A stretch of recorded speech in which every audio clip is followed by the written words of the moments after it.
Hi friends, welcome to law prep judiciary. My name is Saurav और आज की इस वीडियो में हम डिस्कस करने जा रहे हैं ऑर्डर 7 ऑफ सीपीसी जो कि प्लेंट से डील करता है। जेएलओ के एग्जाम में सीपीसी का एक सेक्शन आता है और साथ ही साथ ड्राफ्टिंग और प्लीडिंग का भी एक सेक्शन आता है। तो ड्राफ्टिंग और प्लीडिंग में जो आपके मेजर पोर्शंस होते हैं वो होते हैं order 6, 7 and 8 of CPC. Order 6 के अंदर आपको बताया जाता है कि प्लीडिंग्स क्या होती है।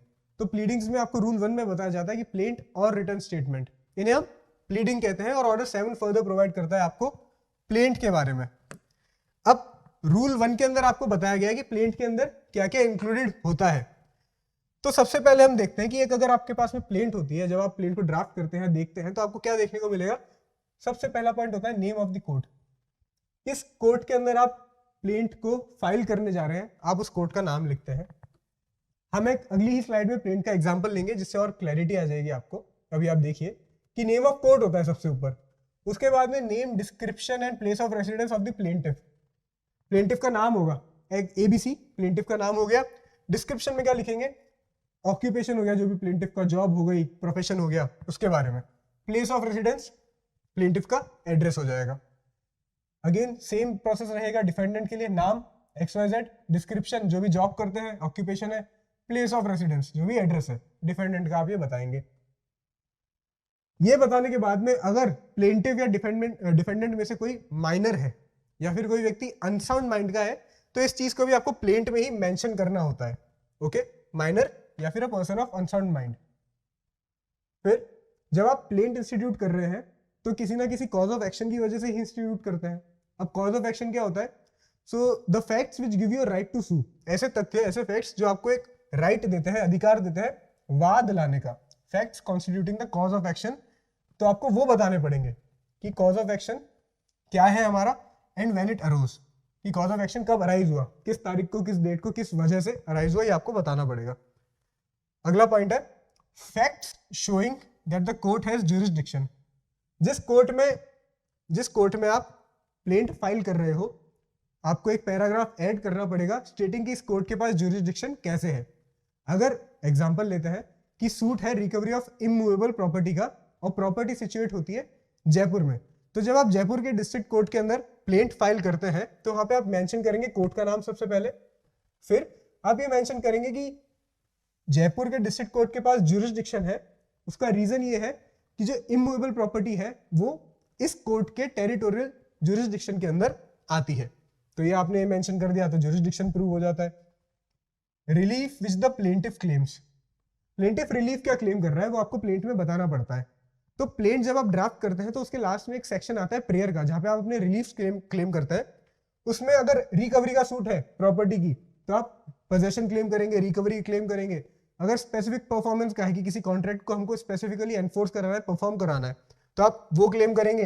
अगर मनी रिकवरी का सूट है तो आप कोर्ट से प्रेयर में ये मांगेगी कि जो भी अमाउंट है, फॉर एग्जांपल 5 लाख का अमाउंट है, तो मुझे डिफेंडेंट से दिलवाया जाए। ऐसे करके आप अपना रिलीफ क्लेम करते हैं। अगला पॉइंट क्या होता है, where the plaintiff has allowed a set off, अगर प्लेंटिफ ने कोई सेट ऑफ अलाउ किया है डिफेंडेंट के अगेंस्ट में, या फिर कोई पार्ट ऑफ क्लेम को रेलिंक्विश किया है। पार्ट ऑफ क्लेम को अगर आपने रेलिंक्विश किया है तो आपको मेंशन करना पड़ेगा अपने प्लेट में कि ये भी मेरे पास राइट था क्लेम करने का, बट आई हैव रेलिंक्विश्ड इट, तो ये आपको मेंशन करना पड़ेगा। और आता है statement of the value of the subject matter of the suit. अगर जो हमारा सूट है उसका सब्जेक्ट मैटर एक इमूवेबल प्रॉपर्टी है, फॉर एग्जांपल उसकी वैल्यू होती है 50 लाख रुपए, तो आपको उस इमूवेबल प्रॉपर्टी के वैल्यू का एक स्टेटमेंट यहाँ पे अपनी प्लेंट के अंदर इंक्लूड करना पड़ेगा। So these are the particulars of a plaint. ये पर्टिकुलर्स आपको प्लेंट के अंदर लिखने ही होंगे अगर आप प्लेंट ड्राफ्ट कर रहे हैं तो। अब हम देखते हैं कि एक प्लेंट दिखती कैसी है, प्लेंट का फर्स्ट पेज कैसा हो सकता है। तो मैंने एक सैंपल लिया है और इसको अब हम स्टडी करते हैं थोड़ा। तो यहाँ पे आप देख सकते हैं कि कोर्ट का नाम हमने देखा था, first point, in the court of district जज Delhi, suit under order this. तो यहाँ पे कोर्ट का नाम बता दिया है कि डिस्ट्रिक्ट कोर्ट है दिल्ली का, right. First point done. In the matter of, तो यहाँ पे प्लेंटिफ आ गए आपके, प्लेंटिफ का नाम आता है, डिस्क्रिप्शन आया, ये कंपनी है, और फिर यहाँ पे एड्रेस आ गया। सेम वर्सेस डिफेंडेंट यहाँ पे आएंगे, डिफेंडेंट का नाम आ गया, ये भी कंपनी है, डिस्क्रिप्शन, और यहाँ पे एड्रेस आ गया। तो ऐसे करके आप डिफेंडेंट और प्लेंटिफ के बारे में इंफॉर्मेशन प्रोवाइड करते हो। अब सूट किस चीज का है, तो रिकवरी ऑफ मनी का है। ओके, तो ये मनी सूट है, तो हमने यहाँ पे मेंशन कर दिया कि रिकवरी ऑफ मनी का है और यहाँ पर हमने इसको फाइल किया है। ऑर्डर 37 दैट इज जब मनी सूट होता है तो आप उसको समरी सूट के रूप में फाइल कर सकते हैं और समरी सूट का ऑर्डर होता है आपका 37। तो हमने किस ऑर्डर के तहत इस सूट को इंस्टीट्यूट करना चाहा है, इस प्लेंट को फाइल किया है, तो ऑर्डर 37 वो भी हमने मेंशन किया है। तो ये कुछ ऐसी चीजें हैं जो आपको प्लेंट में देखने को मिलती है और जो हमने अभी अभी ऊपर भी पढ़ी कि ये पर्टिकुलर्स आपको प्लेंट में इंक्लूड करने होते हैं। मूविंग ऑन, सेकंड रूल पे जाते हैं। अब अगर जो सूट हम इंस्टीट्यूट करना चाहते हैं, जो प्लेंट हम फाइल करना चाहते हैं, वो मनी सूट की रिकवरी के लिए है, मनी सूट की हमें इंस्टीट्यूशन करना है, तो वो कैसे होगा? उसके अंदर हमें plaint shall state the precise amount of claim. ठीक है, प्लेंट के अंदर आपको प्रिसाइज अमाउंट ऑफ क्लेम बताना पड़ेगा। जैसे ये सूट है मनी रिकवरी का, एग्जांपल भी हमारा वही था, 4,19,200 रुपीज की मेरे को रिकवरी करनी है, तो मुझे स्पेसिफिकली लिखना पड़ेगा प्लेंट के अंदर कि मुझे कितना अमाउंट क्लेम करना है। तो ये हुआ मनी सूट के बारे में।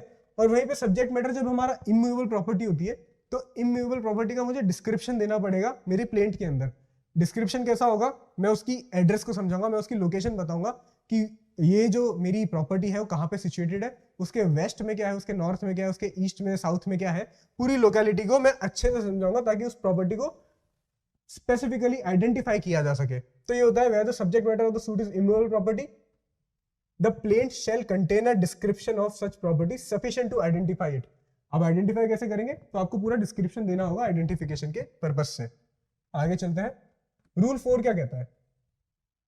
When plaintiff sues as representative, तो रिप्रेजेंटेटिव सूट आपको कौन से ऑर्डर और कौन से रूल में दिया जाता है? तो ऑर्डर 1 और रूल 8 के अंदर आपको बताया जाता है कि रिप्रेजेंटेटिव सूट भी फाइल किया जा सकता है। और जब एक plaintiff as a representative file करता है तो उसको एक चीज सेटिस्फाई करनी पड़ती है कि पहली बात तो ये कि आपके पास एक एग्जिस्टिंग इंटरेस्ट है सब्जेक्ट मैटर में। ओके, आपका इंटरेस्ट होना चाहिए subject matter of the suit में, और आपने कोई स्टेप लिया होना चाहिए जो आपको इनेबल करता है to institute a suit concerning it.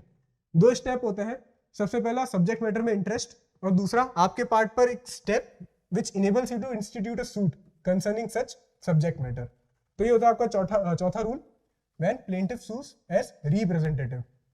Fifth point को देखते हैं, फिफ्थ रूल को देखते हैं, defendant's interest and liability to be shown. जब आप प्लेन ड्राफ्ट कर रहे हैं तो आपको बताना पड़ेगा कि डिफेंडेंट का सब्जेक्ट मैटर के अंदर इंटरेस्ट है क्या, और जो इंटरेस्ट है वो आपको स्पेसिफाई करना पड़ेगा, and that he is liable to be called upon to answer the plaintiff's demand. आपको बताना पड़ेगा डिफेंडेंट का क्या इंटरेस्ट है इस प्रॉपर्टी के अंदर या फिर इस सब्जेक्ट मैटर के अंदर, और क्यों उस प्लेंटिफ को, क्यों उस डिफेंडेंट को प्लेंट के आंसर में अपना रिटन स्टेटमेंट फाइल करना जरूरी है, ये आपको बताना पड़ेगा। Rule 6, grounds of exemption from limitation law. तो हर सूट को इंस्टीट्यूट करने का लिमिटेशन पीरियड होता है, राइट? तो हम लेके चलते हैं कि suit for recovery of money है, उसका लिमिटेशन पीरियड होता है 3 years। तो अगर आप उस 3 साल के बाद में सूट को इंस्टीट्यूट करना चाहते हैं तो where the suit is instituted after the expiration of the period prescribed by the law of limitation. Law of limitation ने 3 साल दिए और हम 3 साल के बाद में मनी रिकवरी करना चाहते हैं, तो plaint shall show the ground upon which exemption from such law is claimed. तो आपको प्लेंट में वो ग्राउंड मेंशन करना पड़ेगा जिसके ऊपर आप वो एग्जेम्पशन क्लेम कर रहे हैं कि 3 साल बीतने के बाद भी आपको परमिट किया जाए सूट इंस्टीट्यूट करने के लिए। आपको प्लेंट पे ये ग्राउंड मेंशन करना पड़ेगा और एक्सप्लेन करना पड़ेगा अपने रीजंस को कि मैं क्यों समय के भीतर वाद नहीं ला पाया, प्लेंट नहीं इंस्टीट्यूट कर पाया। ठीक है, सो आगे चलते हैं। रूल 7 क्या कहता है? Relief to be specifically stated. अब जो भी रिलीफ है आपको स्पेसिफिकली स्टेट करना पड़ेगा। हमने देखा कि सूट फॉर मनी रिकवरी है तो मुझे बताना पड़ेगा कि 4,19,200 रुपए का मेरे को रिकवरी अमाउंट करना है। स्पेसिफिक अमाउंट जो भी है मुझे वहां पे मेंशन करना पड़ेगा। मैं सिर्फ ये रिलीफ नहीं क्लेम कर सकता कि साहब जो भी अमाउंट आपके हिसाब से आपको ठीक लगता है आप वो मुझे एज अ डैमेज या फिर एज अ रिलीफ ग्रांट कीजिए। Every plaint shall state specifically the relief which the plaintiff claims. जो भी रिलीफ प्लेंटिफ क्लेम करना चाह रहा है वो आपको स्पेसिफिकली मेंशन करना पड़ेगा। अब रिलीफ क्या हो सकता है? इमूवेबल प्रॉपर्टी का पोजेशन क्लेम कर रहे हैं तो possession for that immovable property, आप इमूवेबल प्रॉपर्टी का डिस्क्रिप्शन देंगे और उसका पोजेशन मांगेंगे। रिकवरी ऑफ मनी की बात है, आप एग्जैक्ट सम बताएंगे। किसी कॉन्ट्रैक्ट के एनफोर्समेंट की बात है तो आप वो क्लेम करेंगे, और स्पेसिफिक परफॉर्मेंस की बात है तो आप स्पेसिफिकली कहेंगे प्लेंट के अंदर कि इस कॉन्ट्रैक्ट की स्पेसिफिक परफॉर्मेंस कराई जाए, सामने वाली पार्टी को कंपेल किया जाए to specifically perform the contract. आगे चलते हैं, रूल 8 क्या कहता है, relief founded on separate grounds. अब आप ऐसा कोई रिलीफ क्लेम कर रहे हैं जो सेपरेट ग्राउंड्स के ऊपर आप क्लेम करते हैं, सेपरेट ग्राउंड्स के ऊपर आप मांगते हैं, तो आपको सभी ग्राउंड्स आपकी प्लेंट में लिखने होंगे, सभी ग्राउंड्स आपको प्लेंट में प्रोवाइड करने होंगे। Relief in respect of several distinct claims और कॉजेज ऑफ एक्शन, तो आपको separate and distinct ground they shall be stated as may be separately and distinctly, जितना हो सके उतना सेपरेटली और डिस्टिंक्टली उनको आपको स्टेट करना पड़ेगा, रूल 8 ये कहता है। फिर बात आती है कि हाँ, अब आपने प्लेंट दे दी है, सारी डिटेल्स उसके अंदर फिल करके, प्रोसीजर ऑन एडमिटिंग प्लेंट। अब आपने कोर्ट में प्लेंट सबमिट कर दिए, तो प्रोसीजर क्या रहेगा आगे, तो कोर्ट ये कहता है कि अब आपने जब प्लेंट दिए तो ऑर्डर 5 रूल 9 प्रोवाइड करता है कि प्लेंट सबमिट होने के बाद में समन्स कैसे जाते हैं डिफेंडेंट को। तो जितने भी डिफेंडेंट हैं, अगर आपने एक डिफेंडेंट के खिलाफ लिखा है तो एक, 4 के खिलाफ लिखा है तो 4, चारों डिफेंडेंट को समन्स जाएंगे, और समन्स के साथ साथ कॉपी ऑफ प्लेंट जाएगी, कॉपीज ऑफ द प्लेंट जाएगी, और साथ में कोई अगर फीस लगती है तो वो भी आपको देनी पड़ेगी along with the required fees. तो प्रोसीजर ऑन एडमिटिंग प्लेंट क्या है, सबसे पहले ऑर्डर 5 रूल 9 को फॉलो करते हुए आप डिफेंडेंट को समन भेजेंगे, जितने भी डिफेंडेंट है सभी को समन जाएगा, विद इन 7 डेज ये समन इशू होंगे, और साथ ही साथ आपको जो भी फीस होती है एसेंशियल फीस समन्स की सर्विस के लिए आपको पे करनी पड़ेगी। तो यह है ऑर्डर 7 का रूल 9। अब आगे चलते हैं, रूल 10। दो सबसे इंपॉर्टेंट रूल्स अगर ऑर्डर 7 के हैं तो वो है रूल 10 और रूल 11। रूल 10 के अंदर आपको दिया गया है return of plaint. Return of plaint क्या होता है कि जब आप प्लेंट ऐसे कोर्ट के अंदर इंस्टीट्यूट करते हैं जिसके पास ज्यूरिसडिक्शन नहीं है उस पर्टिकुलर सब्जेक्ट मैटर को लेकर, तब वो उस केस को ट्राई नहीं कर सकता है और वो प्लेंट को रिटर्न कर देता है, return to be presented to the court in which the suit should be instituted. Court क्या करता है, कोर्ट के पास ज्यूरिसडिक्शन नहीं है और आप प्लेंट लेके पहुंच गए, कोर्ट उस प्लेंट को आपको वापस रिटर्न करेगा और आपको कहेगा कि मेरे पास इसको हियर करने का, मेरे पास इसके ऊपर डिसीजन देने का ज्यूरिसडिक्शन नहीं है, जिस कोर्ट के पास ज्यूरिसडिक्शन है आप उस कोर्ट के पास जाइए। ये है आपका rule 10। Subject to the provisions of rule 10A, 10A को अभी हम कवर करेंगे। कोर्ट एट एनी स्टेज, ये पॉइंट ध्यान में रखिएगा कि किसी भी स्टेज पे किया जा सकता है। फर्स्ट स्टेज हो गई, फर्स्ट हियरिंग हो गई, इशू फ्रेमिंग की स्टेज हो गई, इशू फ्रेमिंग के बाद में भी जब आप हियरिंग करते हैं तब भी आपकी प्लेंट को रिटर्न किया जा सकता है। एक्सप्लेनेशन देख लेते हैं। For the removal of doubts it is hereby declared that a court of appeal और revision may direct after setting aside the decree passed in a suit the return of the plaint under this sub rule। अब क्या है कि एक court ने plaint को return नहीं किया, सूट को डिटरमाइन किया, रिलीफ ग्रांट किया, और फिर उस रिलीफ के चलते पार्टी जाती है कोर्ट ऑफ अपील के पास में। तो कोर्ट ऑफ अपील हो या कोर्ट ऑफ रिवीजन हो, दोनों के पास ये पावर है कि डिक्री को सेट असाइड किया जाए, और डिक्री को सेट असाइड करने के बाद भी प्लेंट को रिटर्न कर सकते हैं उस कोर्ट में इंस्टीट्यूट करने के लिए जिसके पास ज्यूरिसडिक्शन है। तो ये पावर भी कोर्ट ऑफ अपील और कोर्ट ऑफ रिवीजन के पास है। मूविंग ऑन, सेकंड पॉइंट क्या कहता है, प्रोसीजर ऑन रिटर्निंग प्लेंट। अब प्लेंट तो मेरे पास रिटर्न कर दी गई है, आगे क्या होगा, तो ऑन रिटर्निंग अ प्लेंट जज जो प्लेंट को रिटर्न कर रहे हैं he shall endorse thereon the date of its return, dates of it presentation. जिस तारीख को प्लेंट को प्रेजेंट किया गया था जज के सामने, वो डेट वहां पे मेंशन करेंगे जज और रिटर्न करेंगे प्लेंट को।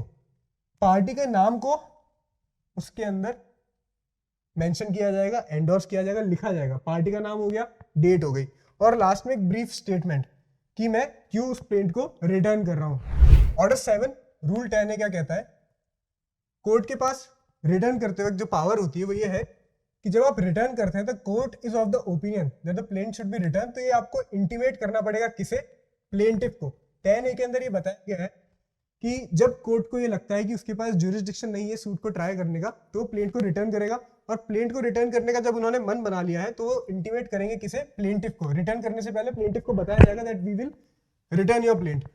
और जहां कहीं पर भी ऐसा इंटीमेशन मिलता है तो प्लेंटिफ क्या कर सकता है, प्लेंटिफ फिर उसी कोर्ट में एक एप्लीकेशन लगा सकता है। उस एप्लीकेशन में प्लेंटिफ क्या कहेगा कि सर फिर आप ही बता दीजिए कि मुझे किस कोर्ट के पास जाना चाहिए, स्पेसिफाई कीजिए किस कोर्ट के पास जाना चाहिए जिसके पास ये ज्यूरिसडिक्शन होगा। Specifying the court which he proposes to present the plaint after its return, किस कोर्ट में मुझे प्लेंट को प्रेजेंट करना चाहिए आप स्पेसिफाई कीजिए। सेकंड पॉइंट में क्या होता है, praying that the court may fix a date for the appearance of parties, कि एक काम और कीजिए आप एक डेट भी दे दीजिए जिस तारीख को हम वहां पे अपीयर हो सके, डिफेंडेंट और प्लेंटिफ दोनों ही, for the presentation of the plaint. Okay, और एक और चीज होती है requesting that the notice of the date, जो भी डेट आपने फिक्स की उसका नोटिस डिफेंडेंट को दिया जाए। तो प्लेंटिफ क्या रिक्वेस्ट कर सकता है? सबसे पहले तो आप कोर्ट स्पेसिफाई कीजिए कि मुझे किस कोर्ट में जाके प्रेजेंट करनी है प्लेंट। सेकंड, डेट बता दीजिए किस डेट को मैं प्रेजेंट करूं प्लेंट। और थर्ड, ये नोटिस जो है ना कि इस कोर्ट के अंदर सो एंड सो डेट को प्लेंट इंस्टीट्यूट की जाएगी, प्लेंट प्रेजेंट की जाएगी, ये आप डिफेंडेंट को भी भेज दीजिए। तो ये रिक्वेस्ट की जा सकती है प्लेंटिफ के द्वारा। Now where the application made by the plaintiff under sub rule 2, ये सब रूल 2 है आपका, इसके अंदर ये प्लेंटिफ ने एप्लीकेशन की थी इन 3 चीजों की और इसको कोर्ट ने अलाउ कर दिया है। ये एप्लीकेशन कोर्ट के पास आई और कोर्ट ने इस एप्लीकेशन के ऊपर एक्शन लेते हुए डिटेल्स दे दी, तो प्लेंटिफ अपील नहीं कर सकता। Plaintiff shall not be entitled to appeal against the order of return in the plaint. Plaintiff appeal करने का अधिकार खो देगा कि अगर मेरी प्लेंट रिटर्न हुई तो वो उसके खिलाफ अपील नहीं कर पाएगा। इसका मीनिंग क्या है कि अगर प्लेंटिफ को अपील करना है और प्लेंटिफ सेकंड पॉइंट के अंदर कोर्ट के पास जाके ये लीव भी मांग रहा है कि साहब आप मुझे ये भी बताओ कि किस कोर्ट के पास मैं जा सकता हूँ, प्रेयर ये कर रहा है कि एक डेट आप फिक्स कर दीजिए और साथ ही साथ रिक्वेस्ट भी कर रहा है कि नोटिस भी आप डिफेंडेंट को दे दीजिए। और इसके बाद में प्लेंटिफ ये भी चाहता है कि मैं अपील करूं against the return of plaint, तो ये जस्टिफाइड नहीं होगा। क्यों? क्योंकि जब प्लेंटिफ को पहले इंटीमेशन मिला था और उसको लगता था कि कोर्ट ये गलत कर रहा है, मेरे को अपील करनी है against the decision of court to return the plaint, तो आप ये सब स्टेप लेते ही नहीं ना।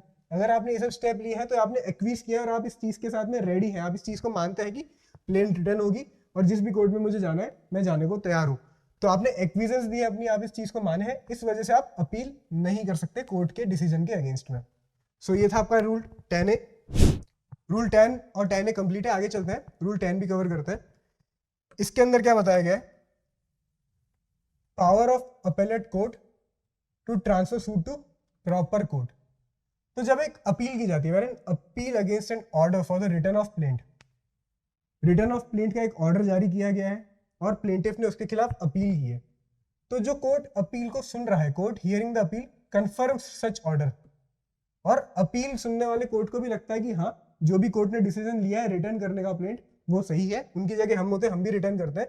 तो ऐसा कोर्ट ऑफ अपील में if the plaintiff by an application so desires, अगर प्लेंटिफ एप्लीकेशन के साथ ये डिजायर करता है कि आपको बता दिया जाए, direct the plaintiff to file the plaint in the court जिसमें उसे फाइल करनी चाहिए थी, subject to the law of limitation. Again similar है 10A के, यहां पर क्या है कि आपने अपील करी, प्लेंटिफ ने अपील करी against the order of return of plaint, okay, और जो कोर्ट ये अपील सुन रहा था उसके पास में भी यही ओपिनियन होती है कि हाँ जो रिटर्न ऑफ प्लेंट था वो सही था, वो ठीक था लोअर कोर्ट के पार्ट के ऊपर, तो प्लेंटिफ यहाँ पे एप्लीकेशन कर सकता है subject to law of limitation.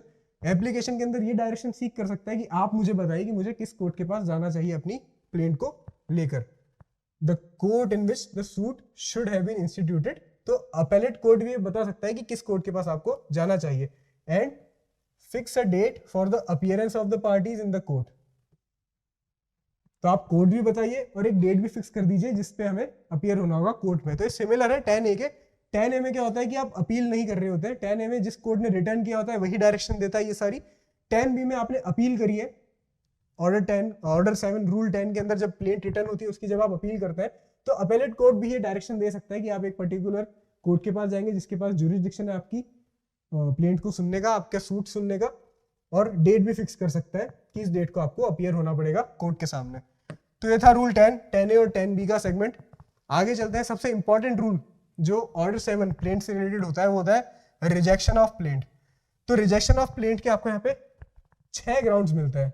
Rejection of plaint सबसे इंपॉर्टेंट प्रोविजन है, ये इंपॉर्टेंट रूल है सबसे ऑर्डर 7 का। अभी ग्राउंड्स क्या है? कॉज ऑफ एक्शन नहीं है आपकी प्लेंट में, तो जब तक आपकी प्लेंट में कॉज ऑफ एक्शन नहीं होगा तो कोर्ट किस पॉइंट को देखकर, किस फैक्ट के आधार पर आपको रिलीफ देगा? कॉज ऑफ एक्शन तो चाहिए ना। अगर मैं सूट इंस्टीट्यूट कर रहा हूं तो सूट इंस्टीट्यूट करने का ग्राउंड तो मुझे मेंशन करना पड़ेगा। अगर मैं वो मेंशन नहीं करता हूं तो रिलीफ देने का कोई ग्राउंड ही नहीं बचता कोर्ट के पास। Again, where the relief claimed is undervalued and the plaintiff on being required by the court to correct the valuation within a time to be fixed by the court fails to do so. जब आपने अपने plaint की जो subject matter है, for example एक immovable property का suit है और इमूवेबल प्रॉपर्टी है 50 लाख रुपए की। आपने उस प्रॉपर्टी का वैल्यूएशन दिखाया है 50 लाख की प्रॉपर्टी है एक्चुअली में, और आपने दिखाया है 30 लाख का। तो जब ये कोर्ट डिस्कवर करेगा कि आपने प्रॉपर्टी को अंडर वैल्यू किया है कोर्ट फीस देने से बचने के लिए, तब कोर्ट आपको मौका देता है कि आप वैल्यूएशन को करेक्ट कर लीजिए। वैल्यूएशन को करेक्ट करने के बाद में आप फिर से प्लेंट को प्रेजेंट कर दीजिए, और आप उस समय के दौरान भी अपना जो डिफेक्ट होता है उसको नहीं सुधारते हैं, तो आपकी प्लेंट जो होती है वो रिजेक्ट हो जाती है। फिर इनसफिशिएंटली स्टैम्प्ड ऑफ द प्लेंट, तो जो भी सब्जेक्ट मैटर है उसके हिसाब से वैल्यूएशन होता है, उसके हिसाब से आपको स्टैम्प ड्यूटी पे करनी पड़ती है।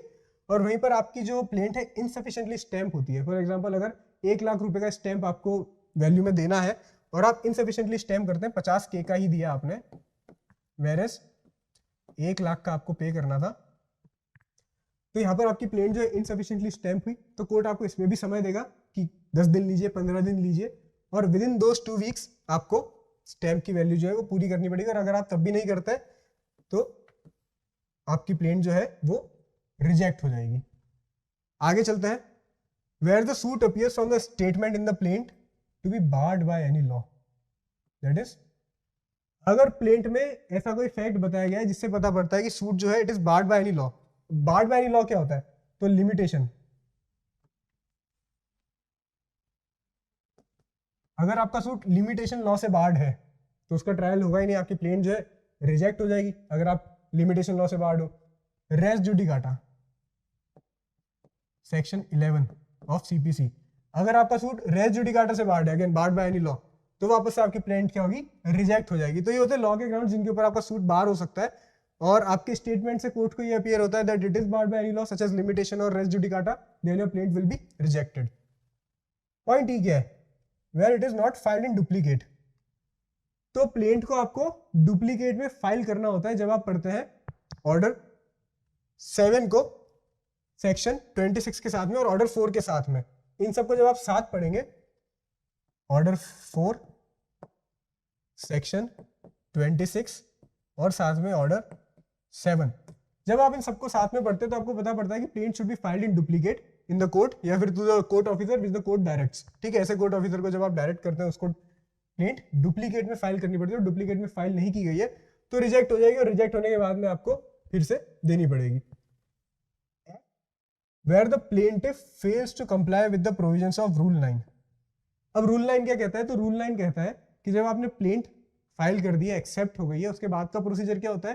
तो डिफेंडेंट्स को समन जारी होते हैं ऑर्डर 5 Rule 9 के हिसाब से, और डिफेंडेंट को जब समन जारी किए जाते हैं तो समन्स के साथ में एक एक प्लेंट की कॉपी लगाई जाएगी और समन्स की फीस आपको कोर्ट में सबमिट करनी पड़ेगी। तो अगर आप फीस सबमिट नहीं करते हैं या फिर कॉपीज प्रोवाइड नहीं करते प्लेंट की, तो आपकी जो प्लेंट है वो रिजेक्ट हो जाएगी। तो ये सारे ग्राउंड्स थे आपके रिजेक्शन ऑफ प्लेंट के। ये ग्राउंड्स क्या थे? Cause of action, undervalued, insufficiently stamped, barred by any law, duplicate में नहीं है, और रूल 9 फॉलो नहीं किया है। तो कस BD9 इससे आप समझ सकते हैं cause of action. Cause of action आपने डिस्क्लोज नहीं किया है और आपका सब्जेक्ट मैटर जो है वो अंडर वैल्यूड है, इनसफिशिएंटली स्टैम्प्ड है अगर आपकी plaint, board by any law, limitation का लॉ हो गया, रेस जुडिकाटा हो गया, डी डुप्लीकेट में आपने फाइल नहीं करी है जैसा कि रिक्वायरमेंट होती है, और एफ जो लास्ट पॉइंट है हमारा, प्रोविजन ऑफ रूल 9 को कंप्लाई नहीं किया है, फीस पे नहीं की है, कॉपी सबमिट नहीं की है, तो अगेन आपकी प्लेंट जो है वो रिजेक्ट हो जाएगी। सो ये है आपका rule 11, one of the most important rules of order 7 of CPC. Rule 12 के अंदर आपको ये बताया जाता है कि जब आप रिजेक्ट करना चाहते हैं ना प्लेंट, कोई जज जो होता है, कोई कोर्ट होता है, जब प्लेंट रिजेक्ट करना चाहते हैं तो आपको रिकॉर्ड करना पड़ेगा रीजन प्लेंट रिजेक्ट करने का। और रीजन क्या हो सकता है? रीजन इनमें से कुछ भी हो सकता है, किसी भी ग्राउंड के ऊपर प्लेंट को रिजेक्ट किया जा सकता है, पर आपको ऑर्डर 12 में उस रीजन को रिकॉर्ड करना होगा, रूल 12 में उस रीजन को रिकॉर्ड करना होगा। रूल 13 क्या कहता है? Where rejection of plaint does not preclude presentation of fresh plaint. कहां पर प्लेंट का रिजेक्शन फ्रेश प्लेंट को बार नहीं करता है? Where rejection of plaint does not preclude presentation of fresh plaint, the rejection of the plaint or any of the grounds herein before mentioned shall not of its own force preclude the plaintiff from presenting a fresh plaint in respect of the same cause of action। सीधा सरल सा मतलब यह है कि अगर rule 11 order 7 के हिसाब से आपकी प्लेंट को रिजेक्ट किया जाता है तो इनमें से कोई भी ग्राउंड मेंशन्ड है, ये यहाँ पर कहीं नहीं कहता कि आप fresh plaint on same cause of action institute नहीं कर सकता है। जो भी डिफेक्ट है, अगर आपने वो त्रुटि डिफेक्ट को हटा दिया है तो आप उस सेम फैक्ट के ऊपर वापस से सूट को इंस्टीट्यूट कर सकते हैं, प्लेंट को प्रोवाइड करके, प्लेंट को प्रेजेंट करके कोर्ट में। तो अगर आपकी प्लेंट रिजेक्ट होती है, इसका ये मतलब नहीं कि आप उसी प्लेंट को, फ्रेश प्लेंट को वापस से प्रोड्यूस नहीं कर सकते हैं। पर ये जो प्रोडक्शन होगा, it will be barred by the limitation law. जो लिमिटेशन पहले सूट में प्रिवेल कर रहा था, पहली प्लेंट जब आपने दी, जो लिमिटेशन तब लागू हो रहा था, वो बाद में भी वही लागू होगा। तो ये आपका रूल 13 ऑफ ऑर्डर 7। आगे चलते हैं, documents relied on in plaint. Rule 14 क्या बताता है कि जो प्लेंटिफ है, प्लेंट के अंदर जो भी ग्राउंड्स क्लेम करता है रिलीफ के लिए, और उससे पता पड़ता है कि उसके ग्राउंड्स निकल के आते हैं कि नहीं डॉक्यूमेंट से, वो रिलाई करता है कि नहीं डॉक्यूमेंट्स के ऊपर अपने कॉज ऑफ एक्शन को फर्दर करने के लिए, अपने ग्राउंड्स को एस्टेब्लिश करने के लिए, तो प्लेंटिफ को उन ग्राउंड्स को, उन डॉक्यूमेंट्स को एक लिस्ट में एंटर करके प्लेंट में मेंशन करना पड़ेगा। He shall enter such documents in a list, एक लिस्ट में एंटर करना पड़ेगा, उनका नाम, उनके बारे में जिक्र, उनका ब्यौरा देना पड़ेगा। And shall produce it in the court when the plaint is presented by him, and shall at the same time deliver the document and a copy thereof to the filed with the plaint. क्या लिखा गया है कि आपको उनके बारे में एक लिस्ट देनी पड़ेगी, साथ ही साथ जब आप प्लेंट इंस्टीट्यूट करना चाहते हैं, प्लेंट फाइल करना चाहते हैं, प्लेंट के साथ में आपको उन डॉक्यूमेंट्स को प्रेजेंट करना पड़ेगा। डॉक्यूमेंट्स को प्रेजेंट करेंगे और साथ ही साथ deliver the document and a copy thereof, उन सभी की कॉपी प्लेंट के साथ में आप सबमिट करेंगे। तो ये आपका रूल 14 और 47। आगे चलते हैं, रूल 16। 15 को हमने स्किप किया because it is not so important. Rule 16 क्या कहता है, suit on lost negotiable instrument. जब कभी कोई नेगोशिएबल इंस्ट्रूमेंट खो जाता है, फॉर एग्जांपल हम चेक का लेते हैं, अगर 5 लाख का रिकवरी ऑफ मनी का सूट है और वो जो चेक है वो खो चुका है, तो where the suit is founded upon a negotiable instrument and it is proved, ये साबित किया जा चुका है, ये ध्यान रखने वाली बात है, and it is proved that the instrument is lost, जो आपका इंस्ट्रूमेंट था, नेगोशिएबल इंस्ट्रूमेंट था, चेक यहाँ पे, वो लॉस्ट है, it has been lost, and indemnity is given by the plaintiff to the satisfaction of the court. Plaintiff ने indemnity provide कर दी है कोर्ट के सेटिस्फेक्शन के लिए against the claims of any other person upon such instrument, ये कहते हुए कि कोई और व्यक्ति इसके ऊपर क्लेम नहीं कर सकेगा कभी भी, against the claims of any other person upon such instrument the court में। तो कोर्ट सेटिस्फेक्शन पे क्या कर सकती है, कोर्ट में pass such a decree which it would have passed, मानो कि वो जो डॉक्यूमेंट लॉस्ट हुआ है, हमारा नेगोशिएबल इंस्ट्रूमेंट लॉस्ट हुआ है, वो कभी खोया ही ना हो, as if the plaintiff had produced the instrument in the court when the plaint was presented. मानो कि प्लेंटिफ ने वो इंस्ट्रूमेंट को प्रेजेंट ही कर दिया था जब प्लेंट को इंस्टीट्यूट किया जा रहा है, कोर्ट ऐसे अपना जजमेंट सुना सकता है, कोर्ट ऐसे अपना डिक्री दे सकता है। तो ये अपना rule 16 of order 7। Moving on, rule 17 क्या कहता है, तो जब कभी भी प्रोडक्शन ऑफ शॉप बुक्स, अब डिस्प्यूट होती है, डिस्प्यूट के अंदर तरह तरह के एविडेंसेस आपको सबमिट करने पड़ सकते हैं, और उसमें से एक एविडेंस निकल के आता है शॉप बुक। शॉप बुक क्या होता है कि जब आप किसी दुकान चलाते हैं, कोई दुकान चलाते हैं, तो खाते मेंटेन करते हैं, दुकान के अंदर एंट्रीज की जाती है कि क्या सामान आया, क्या बेचा, क्या खरीदा, कोई उधार है, कोई लोन दिया है, क्रेडिट पे कुछ लिया है, तो ये सब चीजें आप शॉप बुक के अंदर मेंशन करते हैं। तो save in so far as otherwise provided by the bankers books evidence act, bankers book evidence के थ्रू ये गवर्न भी होता है, आपको शॉप बुक को प्रेजेंट करना पड़ेगा कोर्ट में। Okay, where the document on which the plaintiff sues is an entry, जिसके बेसिस के ऊपर प्लेंटिफ सू कर रहा है वो एक एंट्री है, is an entry in a shop book or other account in his possession or power, the plaintiff, ये इंपॉर्टेंट है, the plaintiff shall produce the book or account at the time of filing the plaint. तो जब plaintiff claim करता है कोई entry shop book की, जो उसे राइट देती है सू करने का, कॉज ऑफ एक्शन अराइज होता है जहां से, तो उस प्लेंटिफ को वो बुक और वो एंट्री जिसके अंदर वो, जिस बुक के अंदर वो एंट्री है, उसे प्रोड्यूस करना पड़ेगा कोर्ट में eight the time of filing the plaint together with a copy of the entry. Copy के साथ में आपको एंट्री देनी पड़ेगी। पर अब ये सोचिए कि अगर आप बुक कोर्ट में जमा करा देंगे और वो बुक आपके बिजनेस के लिए एसेंशियल है, ऐसे तो बिजनेस के अंदर प्रॉब्लम्स आएंगी, स्मूथ फंक्शनिंग बिजनेस की आप नहीं कर सकते, तो इसके लिए भी एक प्रोविजन दिया गया है कि जो भी ओरिजिनल एंट्री है वो कोर्ट देखेगा, original entry to be marked and return, court उस ओरिजिनल एंट्री को देखेगा, मार्क कर लेगा, नोट बना लेगा उस चीज को और उसको रिटर्न कर देगा। रिटर्न करने के साथ ही साथ जो कॉपी दी है ना, कॉपी को अपने साथ रख लेगा और जो ओरिजिनल थी वो रिटर्न कर देगा, ताकि आपका जो बिजनेस है वो कंटिन्यू हो सके। द कोर्ट और सच officer as it appoints in this behalf shall forthwith mark the document for the purpose of identification. Mark कर लिया हमने, and after that examining comparing the copy with the original, copy को आप original के साथ compare कर लो, अगर सब ठीक है तो it be so return the book to the plaintiff and cause the copy to be filed. तो आप प्लेंटिफ को जो भी बुक है वो रिटर्न कर दीजिए, और बाकी जो आपके पास कॉपी थी उसका आप फाइल कर दीजिए विद द डॉक्यूमेंट्स जो भी प्लेंटिफ ने प्रोवाइड किए हैं. तो ये आपका रूल 17 ऑफ ऑर्डर 7. तो ये हमने ऑर्डर 7 को अच्छे से कवर कर लिया है. सबसे इंपॉर्टेंट रूल्स अगर ऑर्डर 7 के देखे जाए तो रूल आपका 1 होता है सबसे इंपॉर्टेंट, जिसके अंदर आपको बताया गया है कि प्लेंट के पर्टिकुलर्स क्या होता है, जिनको हमने अच्छे से कवर कर लिया, सभी पॉइंट्स को हमने कवर किया. साथ ही साथ हमने एक प्लेंट का सैंपल भी ले लिया जिसमें हमने देखा कि कैसे कैसे डिफेंडेंट प्लेंटिफ की इंफॉर्मेशन यहाँ पे दी जाती है, कोर्ट का नाम लिखा जाता है, जो रिलीफ क्लेम किया है, किस ऑर्डर के तहत रिलीफ क्लेम किया है वो भी बताया गया है. फिर हमने अगले इंपॉर्टेंट जो भी रूल्स देखे वो है रूल 10, जिसके अंदर बताया जाता है रिटर्न ऑफ प्लेंट. अगर कोर्ट के पास जुरिस्डिक्शन नहीं है सूट को ट्राई करने का तो वो प्लेंट को रिटर्न कर देगा, और इस रिटर्न को किसी भी स्टेज पे एट एनी स्टेज किया जा सकता है. और अगर रिटर्न किया जाता है तो प्लेंटिफ को इंटीमेट किया जाएगा इस रिटर्न के बारे में, और इंटीमेशन के साथ ही साथ प्लेंटिफ क्या कर सकता है, प्लेंटिफ कोर्ट से रिक्वेस्ट कर सकता है कि जब आप रिटर्न कर रहे हो तो ये भी बताओ कि मुझे किस कोर्ट में अब जाना चाहिए, इस प्लेंट को लेकर कहाँ प्रेजेंट करनी चाहिए. प्रे कर सकता हूँ कि आप एक डेट फिक्स कर दीजिए कि किस डेट को मुझे इस प्लेंट को प्रेजेंट करना है, और जो भी डेट आप फिक्स करते हो उसका नोटिस आप एक बार डिफेंडेंट को भी दे दीजिए. ये सब आप रिक्वेस्ट कर सकते हैं कोर्ट से. 10B के अंदर बताया गया है कि रिटर्न करने की जो पावर होती है वो सिर्फ और सिर्फ कोर्ट ऑफ ओरिजिनल जुरिस्डिक्शन के पास ही नहीं होती है, अपीली कोर्ट के पास भी होती है. कोर्ट ऑफ अपील भी है डायरेक्शन दे सकता है कोर्ट ऑफ अपील, साथ ही साथ कोर्ट ऑफ रिवीजन भी है ऑर्डर दे सकता है.